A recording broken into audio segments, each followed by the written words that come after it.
Assalamualaikum warahmatullahi wabarakatuh. Bismillahirrahmanirrahim. La taqif ma'adzalikal maktub. Janganlah engkau terpaku dengan ketentuan takdir Tuhan itu. Jangan terpaku dengan takdir Tuhan. Engkau jangan terpaku andaikan Tuhan menetapkan kamu di dunia jadi orang miskin, lalu engkau terpaku, ya sudah orang miskin, ya udahlah, nggak usah lagi. Atau jangan terpaku engkau karena ditentukan oleh Tuhan jatuh sakit, ya udahlah, silakan aja, sudah waktunya sakit, yang usah berobat lagi. Jangan terpaku seperti itu. Fa innal ladzi katabahu, karena Allah yang telah menentukan takdirmu itu, huwal qadiru, dia juga punya kekuasaan, ya, ala mahwi, untuk menghapus keputusan itu. Alladzi banahu, seperti apa yang telah dia tetapkan takdir untuk dirimu itu.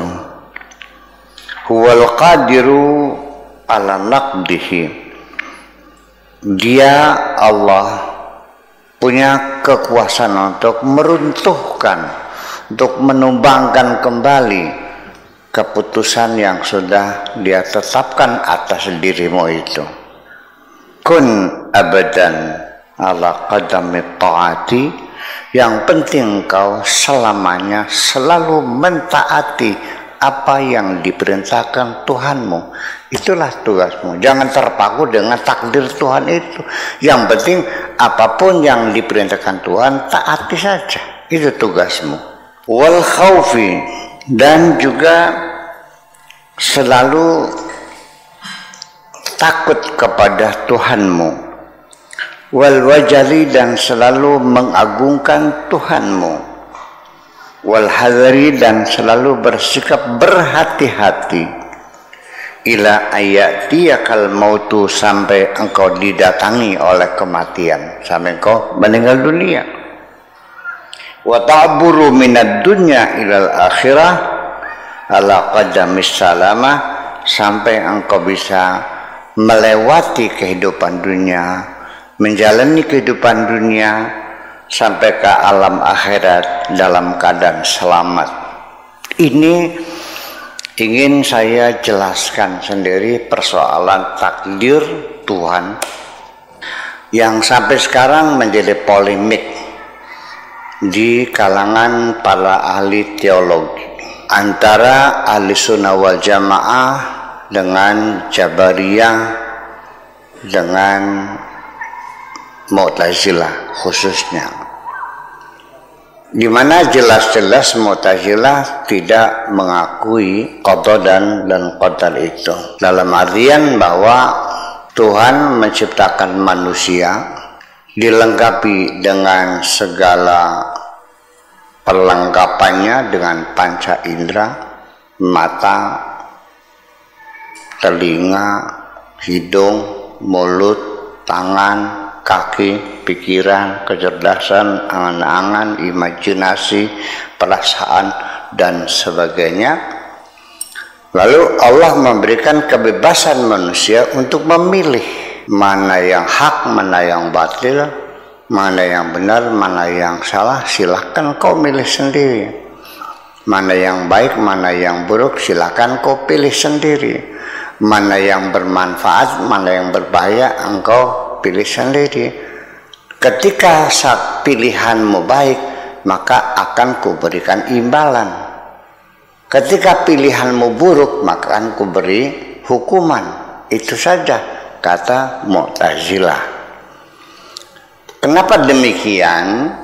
Karena dengan adanya qada dan qadar takdir Tuhan, ini akan memberi kesan kepada kita Tuhan tidak adil. Kepastian takdir yang sudah ditetapkan bahkan sebelum kita lahir di dunia, itu menurut mereka Mu'tazilah berarti menunjukkan ketidakadilan Tuhan. Kenapa tidak adil? Tuhan menyuruh beriman. Apa artinya kalau Allah sudah mentakdirkan kamu kafir? Tuhan sudah menakdirkan kamu miskin. Apa artinya Tuhan menyuruh kamu suruh berusaha? Apa artinya takdir Tuhan yang menetapkan kamu akan mengalami kesakitan dengan perintah Tuhan suruh menjaga kesehatan? Jadi kesimpulannya, ketika manusia itu telah ditetapkan, ya, kemudian juga Allah memerintahkan, maka itu menjadi sia-sia. Sama halnya dengan Tuhan memerintahkan kepadamu jangan tenggelam, oke? Jangan tenggelam. Tetapi tanganmu diikat, kakimu diikat, lalu dilemparkan ke tengah lautan. Apa artinya perintah jangan tenggelam? Kalau perintah jangan tenggelam berarti kamu harus diberikan kemampuan untuk berusaha, yaitu tangan dan kakimu tidak diikat. Di situ engkau akan berenang. Kalau engkau sudah tetapkan nantinya masuk neraka, apa artinya Allah menyuruh kamu beriman? Itu logikanya para kaum rasionalis pada waktu itu. Tetapi Jabariyah melihatnya beda lagi, bahwa kehidupan ini tidak mungkin berlaku sporadis. Ya,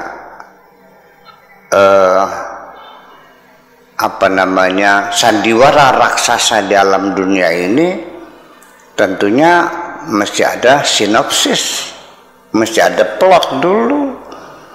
Bagi masing-masing manusia begitu dihadirkan ke bumi, memang sudah ada peran yang harus dimainkannya. Ya, seperti kita bersandiwara, kita akan main cerita apalah, umpamanya perang Bharatayuda barangkali kan gitu. Ya makanya sebelum itu semua pemainnya, apakah jadi Dorna, apakah jadi Cakil, apa jadi Petruk, jadi Gareng, jadi Arjuna, masing-masing sudah ditetapkan dan itulah peran yang dimainkan sehingga terjadilah lakon besar. Tetapi kalau pemain itu suruh naik ke panggung lalu masing-masing memilih perannya sendiri-sendiri, cerita apa yang bakal terjadi? Jadi semua itu adalah dengan ketentuan Tuhan. Sampai dalam Al-Quran sendiri dikatakan bahwa sampai daun kering pun tidak mungkin akan jatuh ke tanah tanpa seizin Tuhan. Dan banyak lagi dalil yang lainnya. Wallahu khalaqakum wa ma taf'alun.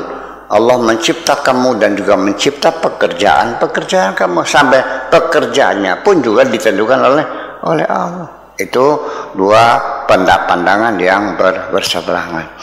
Sedangkan ahli ahli sunnah wal jamaah, mereka membagi qada itu, ketentuan Tuhan itu, ada yang namanya qada mubram, ada yang qada ghairu mubram. Qada yang mubram itu adalah keputusan yang tidak bisa direvisi, tidak bisa dirubah.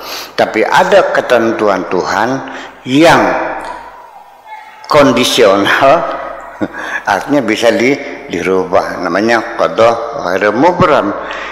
Ini Syekh Abdul Qadir Al-Jailani melihat dari sudut pandang dia, ini lebih indah sesungguhnya daripada Mu'tazilah, Ahli Sunnah dan Jabariyah itu.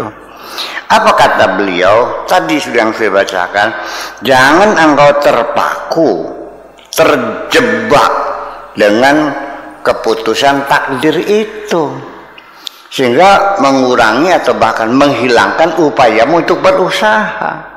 Jangan terjebak, karena bagaimanapun Allah yang telah menentukan nasibmu itu, Dia juga punya kekuasaan untuk merubah nasibmu.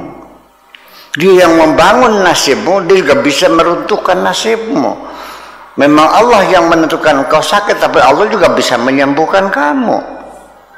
Jadi sehingga ya, yang penting kamu itu, yang penting taati saja perintah Tuhanmu, sebaik-baiknya, kemudian engkau selalu waspada, mawas diri terhadap Tuhanmu sampai engkau meninggal dunia, sampai engkau mati, lalu engkau bisa meninggalkan dunia ke alam akhirat dalam keadaan selamat.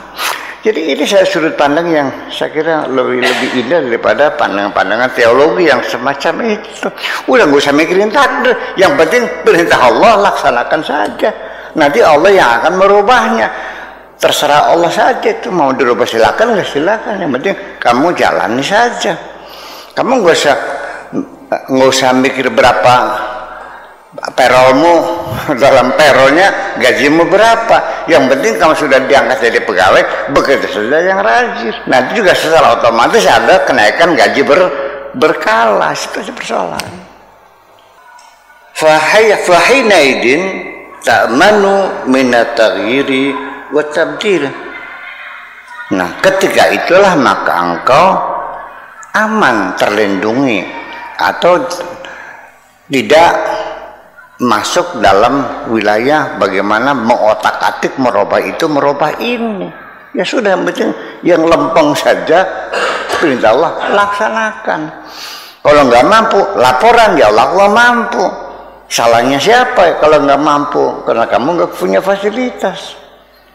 Ada orang susah, kamu disuruh menolong. Lah kalau duitnya nggak ada gimana? Tinggal apa? Jangan diem. Ya Allah lapor, aku nggak punya uang, aku pengen nolong tapi nggak bisa. Nah kalau nggak bisa, pasti tidak akan disuruh oleh Allah. Karena Allah tidak mungkin menyuruh engkau melakukan sesuatu di mana engkau tidak mampu. Pasti apapun yang diperintahkan Allah dalam kemampuanmu untuk melaksanakan perintah itu.